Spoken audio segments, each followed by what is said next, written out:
ourselves a fun little 6-game slate on tap for tonight where we have to decide between Shane Bieber and stacking Coors Field. Now, the good thing is, if you don't want to go Bieber, you're really feeling good about Coors Field, you can do so. There are alternatives at pitcher for tonight, but Shane Bieber, also pretty hard to pass up. Welcome on into the FanDuel Fantasy Q&A. My name is Jim Sonis. I am a senior writer and analyst for numberFire.com, here to break down Thursday night's main MLB DFS slate. It locks at 7:05 for tonight, and it looks like a pretty good one because, like I said, you've got options at pitcher. You got Shane Bieber. You can go down to Aaron Nola, saves you a little bit, but also some lower salary guys, Framber Valdez, Dakota Hudson, Seth Lugo, all pitchers I would be willing to consider for tonight. So my kind of slate in MLB DFS is one where I have multiple options, and I think you do have that for tonight, different ways you can play things. So let's dive on in and break it on down by answering your questions. No matter where you are watching this stream for today, you can get those questions in. If you're watching on YouTube, put them in the YouTube chat. You can put them on Facebook. You can put them on Twitch, Periscope. It does not matter. No matter where you are watching, get those questions in. We can talk about pitchers. We can talk about stacks. We can talk about one-offs, process, whatever it may be. You can yell at me for recommending the Houston Astros last night. Well-deserved. I would get it. So whatever is on your mind, feel free to put it in the chat. It will answer your questions to get set for tonight's slate. But as mentioned, to me, everything revolves around Shane Bieber. He checks in at $11,900 for tonight. The reason that I am prioritizing Shane Bieber over the Houston Astros is because Bieber's facing the Detroit Tigers. Giddy up, baby. They have a 28% strikeout rate against righties so far this year, 85 WRC plus, hardly any hard contact, and they're not drawing walks. Bieber has been changing up his pitch mix recently. He's been using his cutter less often. That's been a good pitch for him, so I wanted to dig into his numbers to make sure Bieber was still doing well in that mix, and his strikeout rate is down a hair, but it's still 38%. His walk rate is up to 10%. And for Shane Bieber, that is hyper uncharacteristic, and it could classify as being a concern. However, he's facing the Tigers, and like I said, they do not draw walks. They just want to swing away and strike out. So I don't think that elevated walk rate is a concern for tonight for Shane Bieber. If he were to walk like 3 guys tonight, then maybe we could have a discussion about Shane Bieber being a little bit riskier. But as of right now, it's not something that concerns me all that much. So that's why I'm going to put Shane Bieber number 1 for tonight and prefer him over stacking Coors Field. Now, Coors Field is also very intriguing. This is not to speak ill of Coors Field. We've got the Dodgers versus the Rockies. Dodgers facing Kyle Freeland. I think that they are the preferred side for me in this game. Freeland doesn't get a lot of strikeouts, tends to do a good job limiting hard contact, but I think at Coors Field, doesn't matter as much. So I would say the Dodgers are a good stack. They don't do as well against lefties as they do against righties, but as you can see here, still a lot of hard contact, still a lot of fly balls. They do draw walks. They're going to get base runners on. That could end very well for them. I also like that the Dodgers have been putting their good righties at high leverage spots in the order. Will Smith was batting 5th against a lefty a couple of days ago, and that's good. I want to get those guys at the good spots in the order. So for me personally, I do think that the Dodgers are the preferred side here. Julio Urias has been using a super sweeping curveball his past 4 starts, and his strikeout rate has gone up in that time. He is letting up a lot of hard contact. It is a 46% hard hit rate, so yeah, you can definitely justify going at the Rockies. But the Rockies, not the world's best offense against any kind of pitcher, so I think for me, priority perspective for the higher salaried players, I would say Shane Bieber is a number 1 priority. I would say the Dodgers are the number 2 priority. Rockies, somewhere down. I guess I don't care too much about the Rockies all that much, but I do think that Bieber is really good. Dodgers are solid. We do have some lineups out for today, so let's take a look at those. The lineup I like quite a bit for today, despite the fact that they absolutely torched us last night, is the Houston Astros. 4-hit shutout for Kyle Gibson, which is not ideal. So that was not fun. But looking at the Astros for today, facing Jordan Lyles. Jordan Lyles, a low strikeout guy, and basically it seems like the Rangers have said, we're just going to throw you out there and see what happens, because he's been going like 7 innings despite the fact he has not been doing all that well. So basically they just said, eat innings for us, and that's great because we want more time to go with to go with the more time against Jordan Lyles. So I do think the Astros are a good option for today. I know you may not want to go back there after what happened last night. I do not blame you, but regardless, that is where I am going. Question over on Facebook from Brad. Stacks for tonight. Okay, I mentioned the Dodgers as being one I like. I would also mention the Astros. If you're looking for a lower salaried stack, Alvin actually mentioned this over on YouTube as well. I like the Cardinals. I think the Cardinals are a good option facing Steven Brault. Brault is a low strikeout pitcher. He has a 20% strikeout rate, an elevated walk rate. So he's going to let up some balls in play, let up some base runners. It doesn't allow too much hard contact, but the Cardinals have provided hard contact so far this year. So Alvin asked about the Cardinals, and Brad, you were asking about the stacks I like. I would say the Cardinals are my number one value stack for tonight. How would you go about a Cardinal stack, any must-haves? That's what Alvin was asking. Let's pull up the Cardinals lineup here because they've been switching some dudes around. I was hoping that Rangel Ravello would be batting a little bit higher in the order. He's batting 8th for today. That's a little bit annoying, so I'm sad about that. But Tyler O'Neill batting 4th, I would say, is a good one. Tommy Edman batting leadoff is also really solid. So I would say if you're building a Cardinal stack, I would start with Edman, start with O'Neill. Let's check out Yadier Molina's numbers because Molina always is one of those guys who has like good batted ball numbers, but for whatever reason does not get the home runs you would think if you look just at his batted ball numbers. So I do want to look at the results here for Yadier Molina. Usually I'm more of a peripherals type guy, but because the peripherals have been misleading in the past with Molina, I do want to put some weight in the results. And for Molina, an 091 ISO, that's not great. And actually his hard hit rate is down quite a bit this year too. So honestly, I'd probably be trying to skip over Molina within my Cardinal stacks. Maybe that means you dip down to Ravello batting 8th. Harrison Bader is batting 7th. Let's check out him, see if we can get behind that. I think we probably can with Bader personally, just because I know he's hitting pretty well at the bottom of the order earlier this year. And like I'm kind of in desperation mode. I need to find guys who can help me get to Shane Bieber, and maybe that will wind up being Bader. 214 ISO, a lot of strikeouts, but again, we're targeting Brault because he's a low strikeout pitcher. So honestly, I think this is a situation where we can go with Bader. So let's actually do this here. Let's put Bieber in here, and let's go with Edman. Let's go with O'Neill, if I spell it right, and let's go with Bader. And how much help does that get us? Bader's $2,400, so that gets us to around 30-60. You're still not going to be able to stack the Dodgers with that by any means, but so I think that it does help at least. So like if you go Cardinals Astros, you can make that work. So I'd say the Cardinals are a pretty good option for today. Aaron says Bieber and fade Houston. Yeah, I think you can get to Houston with Bieber personally. And Aaron, I think that the good thing is that I don't think I was the only one who used the Astros last night and got burned by them. I saw some Twitter sentiment that was people were not happy with the Astros. So I would guess the Astros wind up being less popular than you may think for today. So I think the Astros are not a team you need to fade personally if your concern is popularity. Fade Coors, Aaron is asking. If I'm choosing between Bieber and Coors, I choose Bieber, so I may naturally wind up being lower on Coors, but I think in a vacuum, the Dodgers are a good option at Coors Field. So I do want to get to the Dodgers when I can. I just don't think I can do so with Bieber. So for a single entry lineup, I might wind up fading Coors, but not because I want to, just because I want to get to Bieber. Brad, what about Colorado and the Dodgers? Yeah, I think that Colorado, a bit lower on my priority list, but I do like the Dodgers quite a bit. Who are you playing with Bieber? Again, I think the Cardinals are the good option. I would say Edman, O'Neill, Bader is where I'd start there. That's kind of the building block for me within this Cardinal stack. Paul DeJong is not all that high salary, $3,100. So if we put him in there, like that's affordable. I can make 30-50 left work. So I would say the Cardinals are a good stack to pair with Shane Bieber.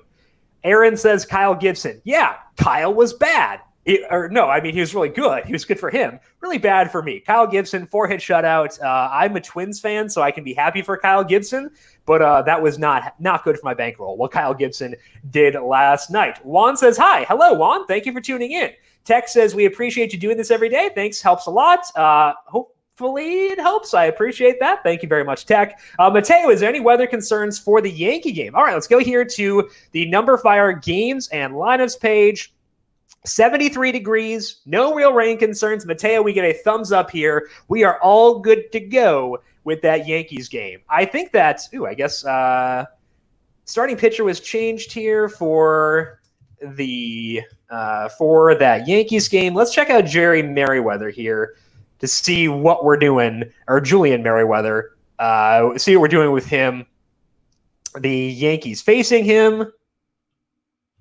Guess I didn't see that blurb earlier because, so Julian Merriweather starting tonight for the Blue Jays. Is this a situation where they're using him as an opener, or is he actually, so he's serving as the opener. Chase Anderson will be the bulk pitcher. Okay, I feel less bad. I thought that I missed something there. But the reason I'm not super high on the Yankees for today, I like them because they're fully healthy, which is weird, and it hasn't happened in a very long time. So the Yankees are in play. They are a stacking option for tonight. The reason I'm a bit lower is that Chase Anderson hasn't let up a ton of hard contact. I know his results have been bad, but a 32% hard hit rate. So he's going to let up fly balls. That means the Yankees could hit home runs, and that's why the Yankees should be on your list.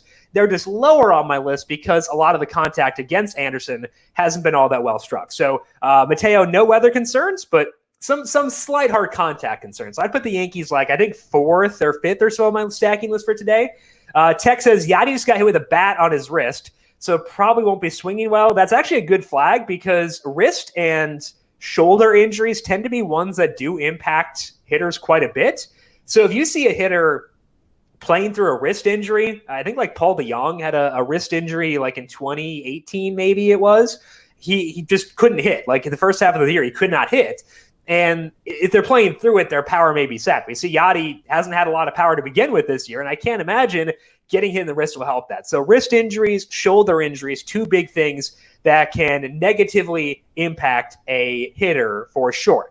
Aaron says, can you fit some Houston bats? Let's play around it this year because the Houston lineup is out. Let's see if it's loaded in here yet. It is. Okay, so I'm going to clear this out because we're not giving out lineups here. That's not how we rock. Kyle Tucker's salary is back down to $3,300. I find that decently intriguing. Let's go to the Astros lineup here and see what we got. Yuli Gurriel I use way more often than I should, and Carlos Correa batting 7th. I tend to use him quite a bit too. I know Correa, he just got hurt. He fouled the ball off his leg, but he was able to play the next day, so not a major concern for me. Looking at him this year, roughly average results against righties, 36% hard hit rates, lower fly ball rate than you'd like. And I think if we look at his splits, I'm going to guess that the fly ball rate for Correa has been coming down as the year has gone along. I have not checked this, but I'm just going to guess. Let's look at his splits here because I thought I remembered him having a decent fly ball rate earlier in the year. But let's look at his monthly fly ball rates. Let's scroll down here and look at his fly ball rate by month. We see that I guess it's actually gone up a little bit in September. Okay, so I was just looking at July numbers apparently. But I do think that Correa is someone I am okay going to despite the fact the results have not been that great. I also think that Gurriel is going to be an option. So I would say Yuli Gurriel, Carlos Correa, Josh Reddick. He hits fly balls. That can work. If you're just digging for value plays from this Astros team, I think those three specific players do work. But as mentioned, if we decide to go with the Cardinals, we're not going to need to use all those value plays because this Astros team they're not as high salaried as you'd expect. I think Kyle Tucker, with his salary being back at $3,300, is pretty interesting because this year, 49% hard hit rates, a 45% fly ball rate, not as many strikeouts as previously, and he can definitely steal some bases too. So I think that Tucker at $3,300 would be one of my bigger priorities. So I would say Tucker at 33 is a pretty solid option. We talked before about how I don't care too much about stacking guys who are near each other in the same batting order.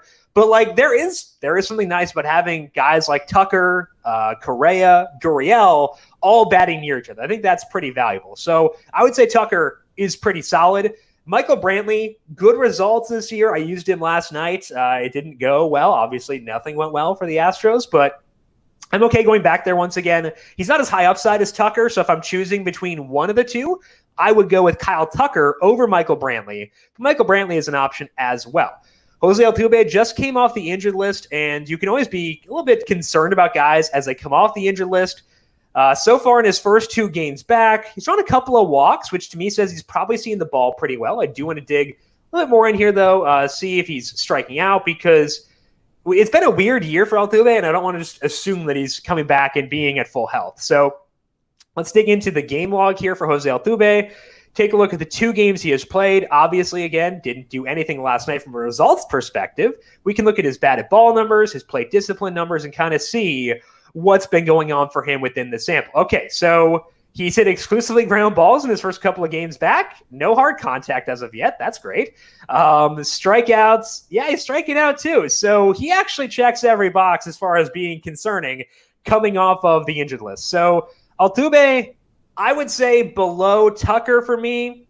I would say Alex Bregman just came off the injured list too, like a week ago, I guess. So let's dig in here and see what he has done since coming back. Okay, so a little bit better for Bregman versus Altuve. So if we're ranking the studs within this Houston team, I would say Tucker is 1. Is that outrageous? I don't know. We'll go Tucker 1. Why not? I'll go Springer 2, Bregman 3, Brantley 4, Altuve 5, and then the value plays after that. So those are the bats I'd be most looking to target within this Houston team, but I'm okay with the value plays because you're going to need them if you want to get them with Bieber. Aaron, Correa iffy for me. I like Gurriel and Tucker. I don't blame you for being iffy on Correa, and I think it's justifiable when you look at the data because the fly ball rate is pretty low. So I think that if you want to be lower on Correa, that's totally okay. I personally have a bias towards Carlos Correa. I remember hoping desperately that I remember rooting for him coming out of the draft. So I tend to root for Carlos Correa. I always wanted to be healthy. Hasn't really clicked so far this year, but he's super talented. He's $2,800. I know he's batting 7th, but I'm still going to go there, but I don't blame you if you don't. And again, there's a data reason not to go as well. Question from Justin. It's rainy here all day in Tennessee and heading north. So I'm assuming that's referring to the Yankees game. We pull from Dark Sky Weather over on numberFire for our games and lineups page. And right now it says no rain concerns, so I think we should be okay to go here. I think that is totally okay. Alvin, favorite second baseman for tonight. So we just talked about Jose Altuve being a guy who I am not all that high on. I want to see here if the Dodgers lineup is out, because if it is, we could potentially get something at second base from them, but the lineup's not out because, of course, it's not. Okay, so let's go over to second base over here on FanDuel and check out what we got. I do think that Altuve is an option. DJ LeMahieu, every time I say something negative about DJ LeMahieu on this stream, he hits a home run. Yesterday, I was I don't want to prioritize him because he didn't hit fly balls. And, of course, his first plate appearance, he hits a home run. So every time I say something negative about DJ LeMahieu, he hits a home run. So I think the strategy for tonight should be I'm not going to use DJ LeMahieu, but then wink into the camera saying you should use DJ LeMahieu because if I say this, he'll definitely hit a home run. So it's just a really bad string of luck there. If Kike Hernandez is batting a decent spot in the order, I think that Hernandez is going to be a good second baseman. Sticking to the Dodgers lineups here against lefties, they just played a lefty yesterday, so maybe we can see what the lineup was like for them there. I don't think he actually played, so it's very possible he just does not play. Yeah, nothing there. He was batting 8th in that one, so if he does play, probably batting 7th or 8th. So I guess I wouldn't bank on Hernandez playing. If for some reason the Dodgers lineup is not out before lock, I'd probably operate under the assumption that he's not there just to play things pretty safe. Ruben Odor's facing Framber Valdez. No, thank you. So I think we're probably living around the 2,000 range when it comes to second base. I think that Altuve, again, $3,200. He's not my favorite guy within that Astros stack, but he could work. Mike Freeman, he got moved up in the order for Cleveland recently, and he is minimum salary. So if you can when you have a bad position, this has been the case at tight end in NFL DFS for a long time. Whenever there's a bad position, you always want to allocate as little salary there as possible because you just want to, you want to safeguard yourself from the suck of that position. And by spending as little as possible, you're doing exactly that. With Mike Freeman, I'm not sure I actually want to do it, despite the fact he does allow me to go with a minimum salary. 0.86 isolated slugging percentage, 28% hard hit rate. This is all aggressively mediocre. So let's dig into his numbers here and see what the numbers are against righties for him. He's facing Casey Mize. I am okay using bats facing Casey Mize personally, so it's not a situation where I dislike the matchup. I just don't feel that great about the player. So last year when Freeman played, had more plate appearance, 150 against righties, 0.99 ISO. Like it's a bad profile from a DFS perspective. But like if you want to go there in order to save yourself a lot of salary and make things a lot easier, I'm not going to push back a lot. I think for me, my mindset would be he looks exactly like Corey Kluber. Is that like that's weird? Okay, he looks like a Corey Kluber clone. This is strange. I'm going to scroll down because this is very distracting. He has not scored more than 15.7 FanDuel points in a game so far this year. So even if he does wind up batting second, the Cleveland lineup might be out. So I guess we could actually double check this. Nope, he's not batting second. Thank goodness. That decision is a lot easier for us. So do not worry about the last minute of what I was just talking about. Spend C Nat on Periscope just got here. Top pitcher in stacks. I would say top pitcher is Shane Bieber. I'd prioritize him over the Coors Field game. Stacks, if you are going to stack Coors Field, I think the Dodgers are the best. Otherwise, Astros and Cardinals are my top stacks for tonight. Big E, thoughts on I missed Juan. I like Houston and Philadelphia stacks for tonight. Okay, let's take a look at the Philadelphia stack. Philadelphia is facing Seth Lugo. Okay, so this actually overlaps with Big E. He was talking about, I guess he's asking for an affordable stack. No one's asked about low salary pitchers. I think Seth Lugo is a good lower salary pitcher, and he's facing the Phillies. So let's talk about Seth Lugo here. Yeah, thank you, Casey Douglas, for mentioning no Mike Freeman. We're saving ourselves from ourselves, which is great. Seth Lugo got moved in the rotation 4 starts ago. Now, when you pull up his game logs, you're going to see that he threw like 36 pitches in one of those starts. So we don't care about that. We want to look at the last 2 starts, because in the past 2 starts, we've seen Lugo's pitch count be in the 80s. It was 80 and then I think 91. So his pitch count is fully stretched out. In these 2 starts, he's actually gotten strikeouts. He has a 29% strikeout rate. His swing and strike rate is 12.8%.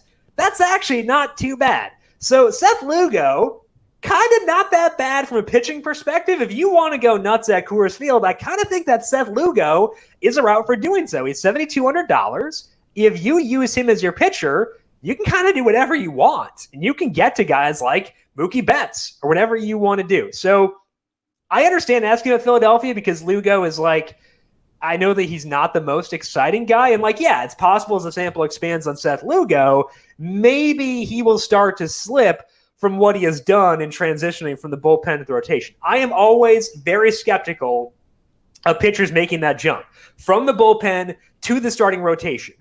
So I want to not believe in Seth Lugo, but he's looked really good. So I actually think that I'd rather use Lugo as a pitcher than stack against him for today. But Juan, I am on board with you using Houston as your stack for today.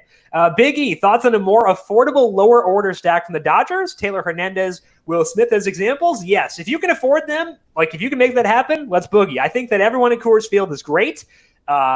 Spot in the order matters. It matters a lot less at Coors Field because they're going to get that volume still. So yes, I think that is a fine way to go. Alvin asked about Wong. Colton Wong, no. Again, he's kind of like Freeman where like he doesn't have enough power. He had like some upside last year.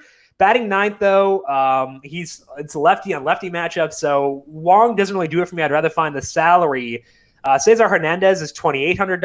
I'd rather go there. Otherwise, Altuve at $3,200 would probably be my preferred option at second base. No Huddle Fantasy Sports. How many days in a row can I fade and get burned by a Yankee stack going on 3? I've been on board with using the Yankees the past couple of days. I am not as on board with them today. I think, again, they're a good stack. Like, they're probably like 4th or 5th to me. But Anderson does limit hard contact, so like that's why they're lower for me. I think that if you want to jump off, I would do tonight. I'm sorry it hasn't worked out so far the past couple of nights, but I think they were a pretty logical stack last night. I think that they're not as high on my priority list for tonight as they were last night. That's the way that I would phrase that. Self213, do they have a site like that that he's using for NFL and basketball? Are you talking about Fangraphs? Self213, if you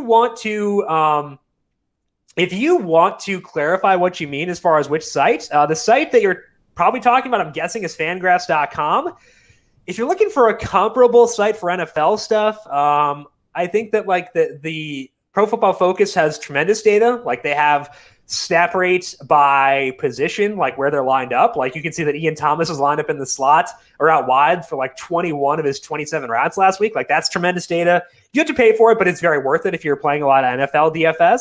Other sites that help, Pro Football Reference is a really good one for sure, because they have some advanced passing data now, which is interesting. And just in general, they have a lot of your very basic data.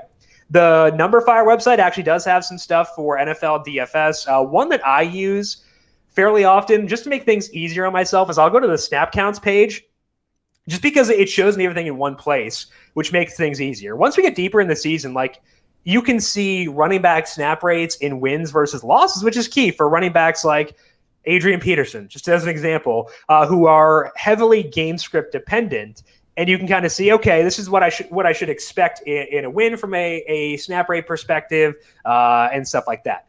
No Huddle Fantasy Sports mentions Football Outsiders. Yes, it's free. Yes, I agree. Yeah, Football Outsiders I use for their pace data. Their pace data to show me how many plays to expect per game is awesome. So I'd agree. Football Outsiders, Pro Football Focus, Pro Football Reference, the main ones that I utilize a lot when it comes to NFL. Statement on Periscope, Cleveland is poop. I agree. They've been really bad this year, so I can't blame you. It's fair. I have no rebuttal to that. You're right.